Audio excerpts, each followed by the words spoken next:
दोस्तों नमस्कार, हमारा नाम योगेश शुक्ला है और आप इस समय निष्पक्ष संदेश देख रहे हैं। अभी तो पेट एग्जाम की हमने आपको एक छोटी सी झलक दिखाया है। इसके संबंध विस्तृत अभी आपसे चर्चा करेंगे कि किस तरीके उत्तर प्रदेश सरकार की योगी सरकार ने 37 लाख बेरोजगार युवाओं को पेट एग्जाम के माध्यम से सेट कर दिया है और किस तरीके इसी पेट एग्जाम के माध्यम से सरकार का खजाना भी बढ़ गया है। लेकिन उसके पहले वीडियो भगाना नहीं पाया, आपको बता रहा हूँ, आपको जागरूक होना बहुत जरूरी है।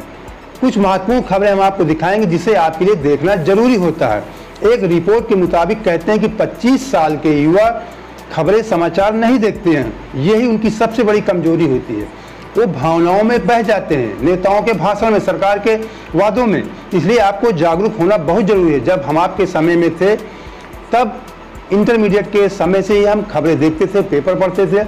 इसीलिए आप लोग देखते हो कि मेरे जब भी मैं कोई समाचार आपको बताता हूँ, कोई खबर आपको दिखाता हूँ, सुनाता हूँ, तो मेरे हाथ में कोई नोट्स नहीं होते हैं, ना मेरे सामने कोई टेलीप्रॉम्प्टर लगा होता है। वो एक अपडेट रहना, इसलिए आपको अपडेट रहना बहुत जरूरी है। आज से 20-25 साल पहले ना कोई प्राइवेट चैनल नहीं था, सोशल मीडिया नहीं था, केवल अखबारों के माध्यम से और दूरदर्शन के माध्यम से हम आज से आप लोगों को ज़्यादा अपडेट रहते थे। इसलिए आप लोगों को अब तो इतनी बड़ी सुविधाएं हो गए हैं, इसलिए आपको अपडेट रहना बहुत जरूरी। अगर आप अपडेट नहीं रहेंगे तो आपका सरकारें शोषण करती रहेंगी। तो इसके संबंध में, और दूसरी बात, आप लोग एक अच्छे कॉलेजों से या अच्छी यूनिवर्सिटी से आप लोग पढ़ कर आए, तभी आप लोग पेट एग्जाम देने गए हैं। कोई आप व्हाट्सएप यूनिवर्सिटी के छात्र नहीं हैं कि आप गुमराह होंगे, केवल आपको मन बहलाने वाली या भावनाओं में बहाने वाली आप खबरें देखते हैं। तो इसलिए आज जो खबरें हम आपको दिखाने जा रहे हैं, ये देखना आपके लिए जरूरी है। वो तोड़ेंगे, हम जोड़ेंगे, वो तोड़ेंगे, हम जोड़ेंगे, अरे वो डंडे से तोड़ेंगे, हम झंडे से जोड़ेंगे, अरे वो डंडे से तोड़ेंगे, हम झंडे से जोड़ेंगे।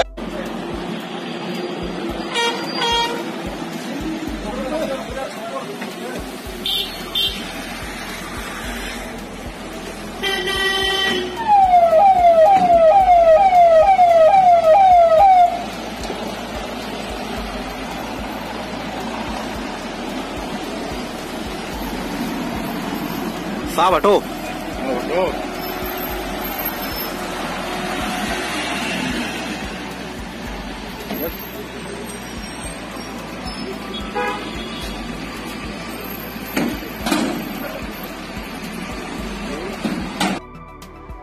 प्यारी साथ संगत जियो, हम फिर से आपके दर्शनों के लिए यूपी आश्रम में पहुंच चुके हैं और आप सबको बहुत बहुत आशीर्वाद।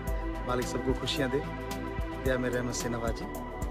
और आपने पहले की तरह जैसे आपको बोला था कि आप मानते रहना अपने अपने घरों में, जैसे भी आपको बताएंगे जिम्मेवार लोग उसके अकॉर्डिंग करना है, मन मर्जी नहीं करनी, भगदड़ नहीं करनी। सो ये आप जरूर मानिएगा हमारी बात, हमेशा मानते हैं, हमें गर्व है आप लोगों पे, हमारे बच्चों पे बहुत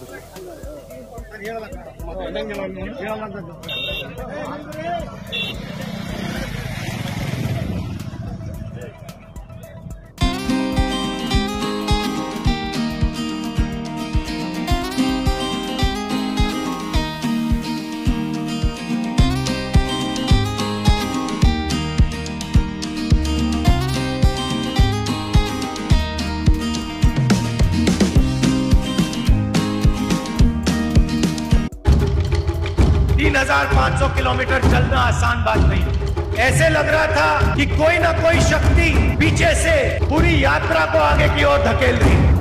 करोड़ों लोगों को लग रहा है कि बीजेपी आरएसएस की विचारधारा, नफरत की विचारधारा, हिंसा की विचारधारा देश को बांट रही है, देश को कमजोर कर रही है। हिंदुस्तान पर ये एक प्रकार का आक्रमण है।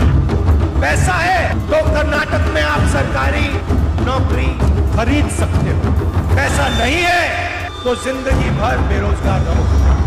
कोऑपरेटिव बैंक्स में स्कैम, असिस्टेंट प्रोफेसर की नौकरियों के लिए स्कैम। इसीलिए कर्नाटक की सरकार को 40% की सरकार नाम दिया गया है। जो भी करवाना है 40% कमीशन देके करवाया जा सकता है। तो यात्रा बेरोजगारी का मुद्दा उठाने के लिए भी हमने की है। Prices keep rising, they don't stop. The prime minister in his speeches used to say cylinders cost 400 rupees. Today that same cylinder costs 1,000 rupees. The prices of petrol and diesel are the highest we have seen in a very long time. I'd like to also thank all of you for walking with us. अभी आपके यात्राओं से जुड़े हुए कुछ अन्य video आपको दिखाएंगे, लेकिन उससे पहले आपको एक विशेष जानकारी दे दें कि आप शायद ही किस लोगों को पता हो कि पेट एग्जाम की उत्पत्ति कैसे हुई, पेट एग्जाम क्यों होने लगा। मैं आपको बता दूं, सन 2020 में जब मोदी जी का आप लोगों ने, बेरोजगार युवाओं ने तमाम बड़े शहरों में बेरोजगार दिवस के नाम से 17 सितंबर को मोदी जी का जन्मदिवस होता है, उस दिन को आप लोगों ने बेरोजगार दिवस के नाम से मनाया था। उसके बाद 2 दिन दूसरे ही दिन 18 सितंबर 2020 को योगी सरकार ने तुरंत, उत्तर प्रदेश सरकार ने बैठक बुलाया। बैठक बुलाने के बाद सारे विभागाध्यक्षों के सबसे कहा कि तुरंत 3 महीने के अंदर पूरा डाटा लेकर आइए, वैकेंसी कितनी खाली है और 3 पूरी तैयारी कर लीजिए और अगले 3 महीने में सबको ज्वाइनिंग लेटर दे दीजिए। मतलब 6 महीने में आपको नियुक्ति पत्र मिलना था। सन 2020 सितंबर की बात बता रहा हूँ, 18 सितंबर की बात बता रहा हूँ। उसके बाद कुछ नहीं हुआ। उसके बाद बीच में ही एक मैसेज आया, तुरंत जानकारी आई कि अब पेट एग्जाम होगा। अब देखना मैं क्या मेरा उद्देश्य क्या है कि किस तरीके आप लोगों को योगी सरकार सेट करती है कि आप पेट एग्जाम होगा। उसके पहले कुछ भर्तियां आनी थी कि भर्तियों को रोक दिया गया, अब पहले पेट एग्जाम होगा। तो पेट एग्जाम के 2-4 महीने बाद पेट एग्जाम फिर उसके आया 20 में, हाँ पेट एग्जाम आया। पेट एग्जाम के पहले फार्म आए, फार्म आने के बाद फिर 1 साल बाद 21 में उसका एग्जाम हुआ, जुलाई अगस्त में। उसके बाद फिर रिजल्ट 1-2 महीने बाद आया। फिर जो चुनाव के पहले भर्ती आनी थी, ये वाली लेखपाल की भर्ती, वो पेट एग्जाम के बाद भर्ती आई और चुनाव के बाद आई। उसमें 22 में भी उसमें आपका ये चुनाव हुआ 22 फरवरी में। उसके पहले 21 में ही वैकेंसी लेखपाल भर्ती आनी, तमाम वैकेंसियाँ आई, लेकिन किसी तरीके इधर उधर करके वैकेंसियों को ठेला गया। उसके बाद में भर्ती आई, लेखपाल भर्ती 9,000 के 8,000 कुछ, वो भर्ती पूर्ण हुई। मतलब 2 साल ऐसे आपका बर्बाद किया गया। अब उन 2 सालों में जो वैकेंसियां रोकी गई थी उनका कितना पेमेंट होता है ये आप कल्पना कर सकते हैं। और आप लोग जब फॉर्म भरते हैं कितना आप राजस्व सरकार का बढ़ाते हैं। जब आप टूर करते हैं बस के माध्यम से, ट्रेनों के माध्यम से, वो राजस्व सरकार के खाते में जाता है। अभी जो एग्जाम, इसकी बात कर लेते हैं, जो अभी आजकल में 2 दिन में एग्जाम हुआ, 15 और 16 में, शनिवार इतवार को, सैटरडे संडे को। तो इसमें आप 37 लाख, पिछले साल शायद 35 लाख युवा थे, इस बार 37 लाख युवाओं ने फॉर्म भरा था पेट एग्जाम का। अब दूसरी बात, सबसे बड़ा शोषण ये आपको किया जाता है कि कोई भी एग्जाम होता है तो बड़े बड़े पीसीएस, जैसे बड़े बड़े एग्जाम आईएएस पीसीएस के आसपास के जिलों में, महानगरों में, हर कोई व्यक्ति महानगर से जुड़ा होता है, इलाहाबाद, कानपुर, आगरा, लखनऊ, इनसे जुड़े होते हैं। वहाँ पे गोरखपुर, वहाँ पे उनको एग्जाम सेंटर दे दिया जाता है। लेकिन इस बार पेट एग्जाम में जो प्रयागराज का छात्र है उसे आगरा भेजा जाएगा, लखनऊ वाले को मेरठ भेजा जाएगा, मेरठ वाले को प्रयागराज भेजा जाएगा। इस तरीके इस 400-500 किलोमीटर, 600 किलोमीटर की दूरी आपको तय करना है। ये जानबूझकर किया गया है कि जब आप इतनी दूरी तय करेंगे तो सरकार का खजाना बढ़ेगा। आप बस से यात्रा करेंगे, सब लोग ट्रेन से नहीं कर पाते, तो सरकार का राजस्व बढ़ेगा। इधर उस फॉर्म से, परीक्षा में जो फॉर्म आपसे फीस ली गई उससे राजस्व बढ़ा, जो आपने टूर किया उससे सरकार का राजस्व बढ़ा। आपको नौकरी न देना, पेट एग्जाम में उलझाए रखना, आपको नौकरी न देना, पेट एग्जाम में उलझाए रखना, ये सबसे बड़ी सरकार की, अपने सरकार इसको आपको गुमराह, आपको शोषण करे। आप इस बात को समझ नहीं रहे। मतलब इस बात में अब ये जैसे पेट एग्जाम अभी 2022 का हुआ, अब आपको उलझा कर रखा जाएगा, इसका रिजल्ट आएगा, फिर वैकेंसी निकाली जाएगी। मतलब हर साल इस पेट एग्जाम का उसको रद्द हो जाता है, जिसकी वैल्यू है, जो अपडेट इसकी है, 1 साल इसकी बात खत्म हो जाती है। तमाम मेरे संपर्की युवा, उन्होंने कहा क्या फायदा एग्जाम देने से, इसकी जो डेट है 1 साल बाद खत्म हो जाएगी। वैकेंसियां सरकार देती नहीं है।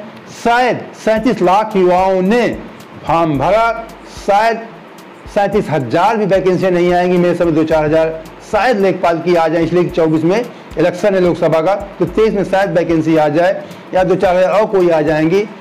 बामुश्किल 10, 12, 15 हज़ार शायद कोई वैकेंसी आ जाए, मैं बामुश्किल बता रहा हूँ, उसमें भी उम्मीद कम दिख रही है। 37 लाख युवाओं के माध्यम से 10, 12, मतलब 37,000 भी वैकेंसी आपकी नहीं आनी है।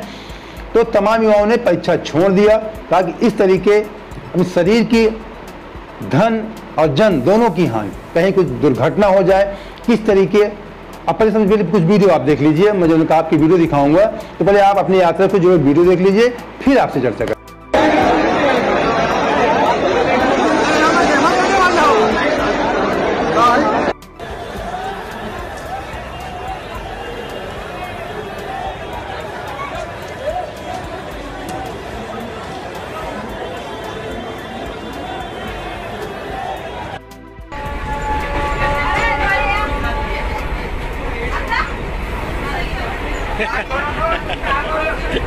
भीड़ बहुत ज्यादा है।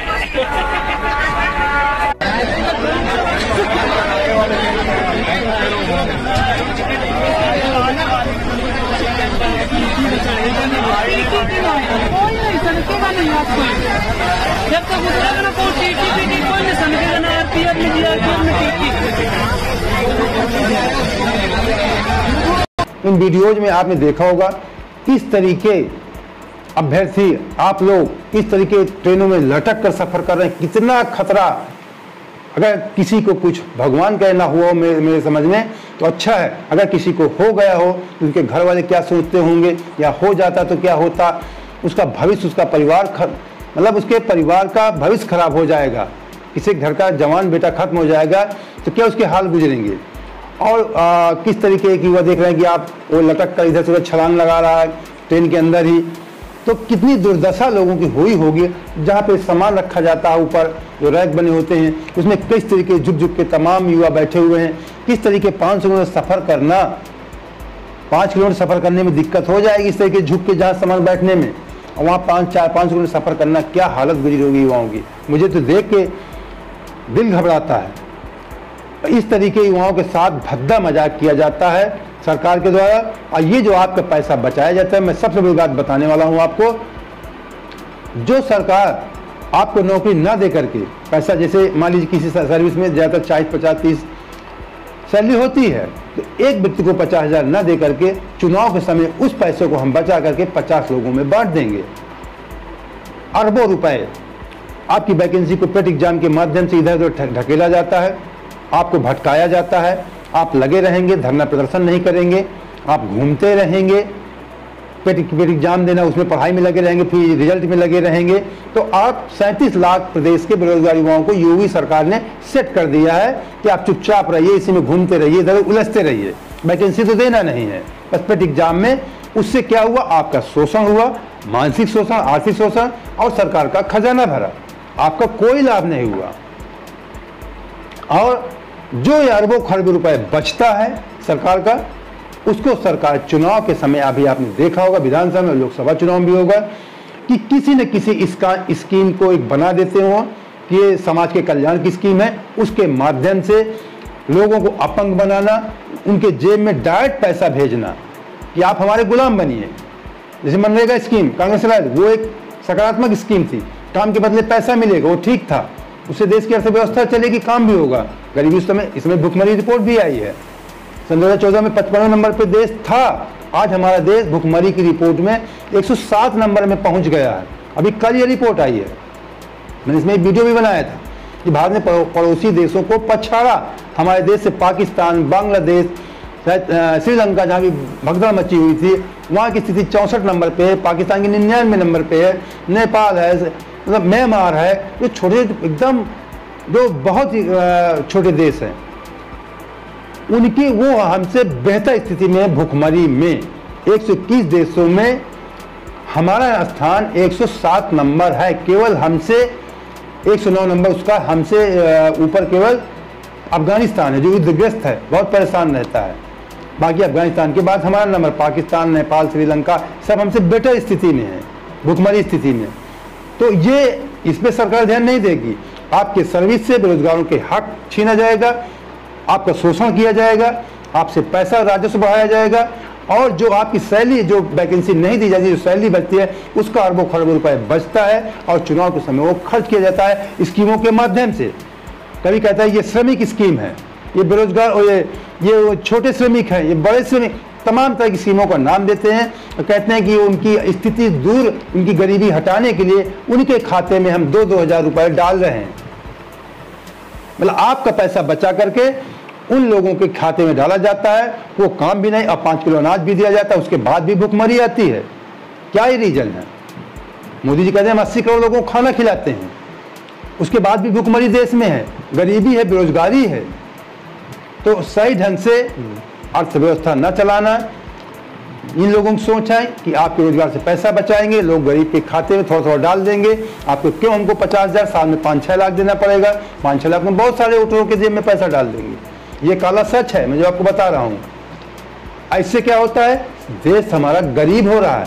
आप सैलरी पाएंगे, उससे तमाम लोगों का रोजगार चलेगा, अर्थव्यवस्था दौड़ेगी, तमाम लोगों आप भी काम दे सकते हैं, आपका घर बनेगा, तमाम आप कुछ धंधा पानी करते हैं, कुछ भी करते हैं, आपके खाते में पैसा आएगा, आप मार्केटिंग करेंगे, तो उससे एक अर्थव्यवस्था का पहिया घूमेगा, भुखमरी खत्म होगी। लेकिन सरकार सोचती है कि आपका पैसा बचाएंगे, थोड़ा थोड़ा दे देंगे, इससे अर्थव्यवस्था देश की खराब हो रही है, प्रदेश की, उत्तर प्रदेश की, देश की भी।